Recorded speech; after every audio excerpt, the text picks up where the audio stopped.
Bueno, este es el hueso sacro, que es un hueso bastante grande e importante. Como vemos, acá articula con L5.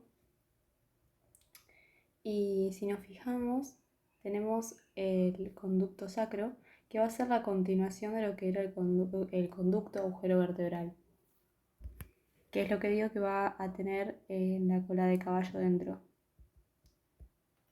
porque habíamos dicho que ya la médula espinal había terminado mucho antes. Bueno, acá están los 4 pares de orificios sacros, en donde van a surgir ramos posteriores y anteriores de nervios espinales.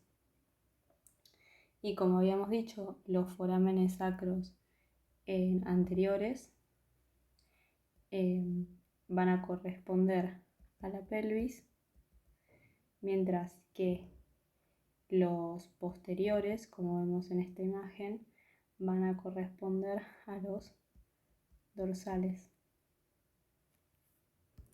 Otra de las aclaraciones que quiero hacer es, como vemos, forma parte de lo que es la pelvis, el sacro, y articula en las alas del sacro con el ilio. Bueno, como vemos acá, las vértebras están funcionadas y su fusión comienza a los 20 años. Sin embargo, la mayor parte de los discos intervertebrales permanece sin osificar hasta la mitad de la vida adulta o más tarde. En cuanto a las caras del sacro, esta es la cara articular, perdón. La cara anterior, o sea, lo que me quiero referir es que toda esta parte es más lisa respecto a toda la cara dorsal, o posterior, mejor dicho, que es más rugosa. Vamos a ahorrar un poco acá porque nos estamos haciendo lío. En cuanto a su cara posterior, tenemos crestas. La cresta lateral, la cresta, creo que acá se ve muchísimo mejor. Ahí está. La cresta media, y entre la cresta lateral y la media tenemos la cresta sacra intermedia, que es acá, que se ve mucho menos, pero está. Entonces, como pueden ver, en esta zona y esta zona tenemos a esas crestas que representan procesos espinosos rudimentarios. Sin embargo, las de las intermedias corresponden a los procesos articulares fusionados, y las laterales son las puntas de los procesos transversos. Es decir, lo vamos a anotar por acá. Bueno, como acabo de mencionar, la cresta media entonces correspondía a lo que antes eran los procesos espinosos que terminaban así. La cresta intermedia correspondía a los procesos articulares, mientras que la cresta lateral a los procesos transversos. Entonces quedan como esos saliencias, puntas, ¿no? Prominencias. Algo que hay que recordar es que si esta es la cresta media, que era la espinosa, es decir, que tendremos lo mismo de este lado, es decir, acá estará la lateral, la intermedia, y acá sigue la media. Entonces, en total, si tenemos que ver toda la cara, van a ser 5 crestas. En cuanto a la cara dorsal, algo que es súper importante, pero súper importante, es el hiato del conducto sacro, y vamos a ver acá donde lo encontramos. Bueno, acá está el hiato, que corresponde ahí, y están las astas del sacro. En cuanto a las características de la cara dorsal del sacro, Esto tiene una importancia clínica, siendo el hiato del conducto del sacro su importancia, que tiene forma de una U pero invertida. ¿Sí? Sería así, la U, pero está invertida. Entonces, sabiendo su forma, tenemos que saber que también va a tener a sus costados cuernos, que son las astas del sacro.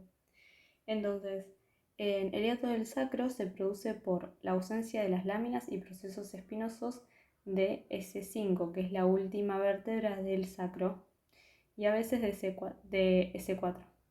El hiato del sacro lleva al conducto del sacro, es decir, lo lleva, vamos hacia abajo.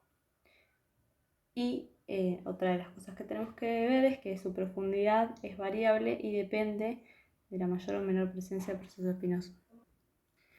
Bueno, acá tenemos a la cara articular y el primer cuerpo del sacro. Y en cuanto a la base, a la cara articular, esta parte de acá se denomina promontorio, que acá lo vemos que era el punto anatómico que nos servía en obstetricia. Y acá están las alas laterales del sacro, y acá se debe articular con lo que era el ilium. Esta es una vista sagital de lo que es el sacro, con su cara dorsal, con su cara pélvica. Acá vemos las vértebras que están fusionadas. Acá está el conducto del sacro, ¿no? Como lo vemos acá, y acá hay una apófisis articular. En cuanto a la articulación, se dice que tiene como forma de orejas, sabiendo que acá está el sacro. Y todo esto lo veremos mucho mejor en la parte de articulaciones. Y algo importante sobre S2 es que nos va a permitir estar situado en la mitad de la línea que une ambas espinas ilíacas. Y también posteriores superiores, ¿no? Indicadas por hoyuelos cutáneos, que están formados por la fijación de la piel y la fascia profunda de dichas espinas. Bueno, en cuanto al triángulo del sacro, tenemos que ver que puede ser una zona de dolor por esguinces. O sea que es importante clínicamente. Y el hiato del conducto sacro puede palparse en la línea interglútea.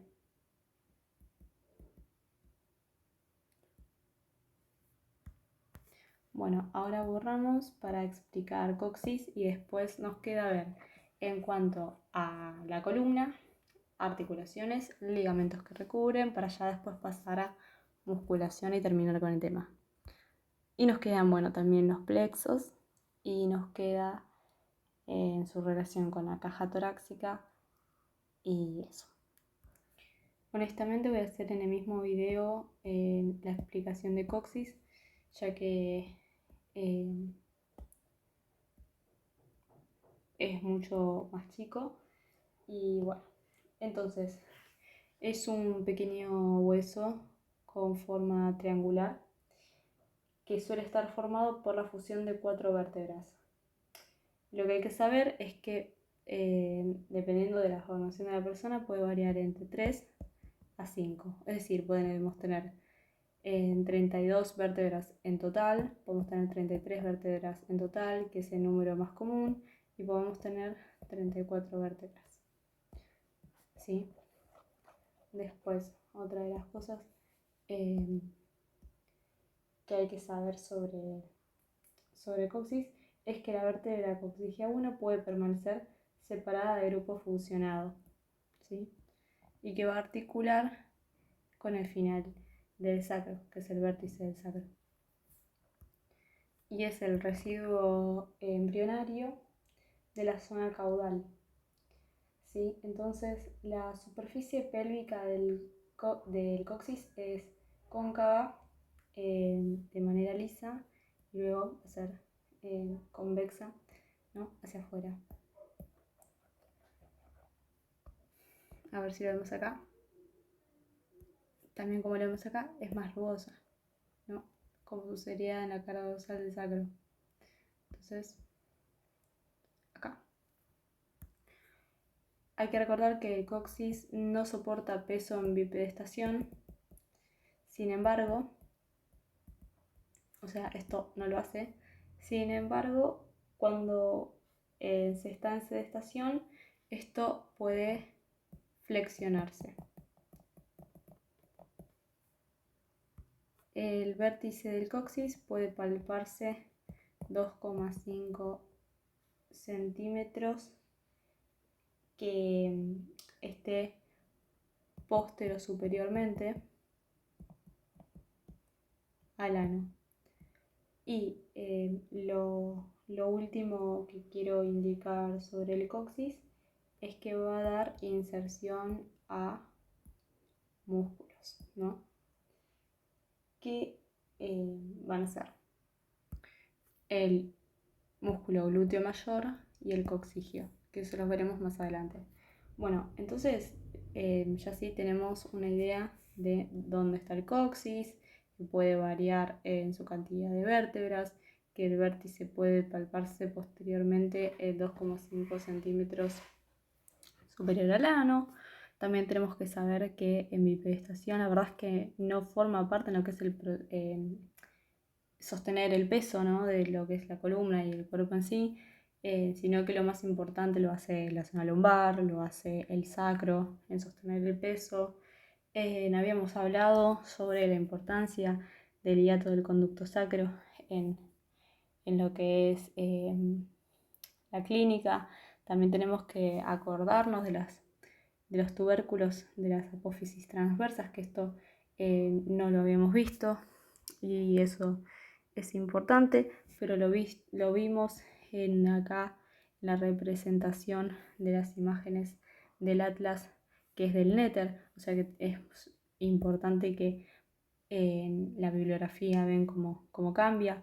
Entonces son tubérculos de la apófisis transversa o puede ser justamente lo que habíamos hablado cuando hicimos acá la anotación en violeta sobre qué eran esos rudimentos. Las alas son muy importantes, tenemos que recordar con qué van a articular, que forman parte de la pelvis y articula con el coxal, y cómo es que se ve una vista sagital, cómo es que acá está el hiato del sacro, que era la continuación del conducto sacro. Y bueno, eso es todo. Que son fusionadas, que se comienzan a funcionar a los 20 años.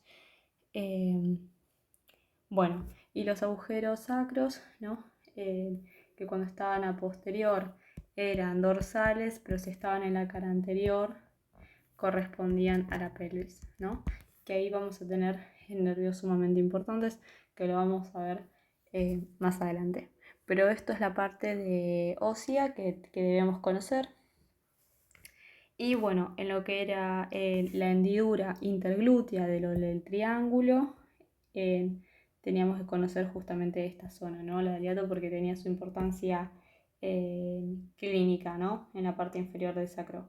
Entonces, algo que lo quiero poner es que en lo que es el triángulo del sacro, lo que nos importa es la hendidura interglútea. Entonces, habiendo conocido todo esto, ya estamos listos para pasar a las articulaciones con su revestimiento en los que son los ligamentos. Lamentablemente para las articulaciones tenemos que volver a recordar desde cervical hacia coxis. Es decir, que nos queda un largo recorrido por delante y vamos a comenzar.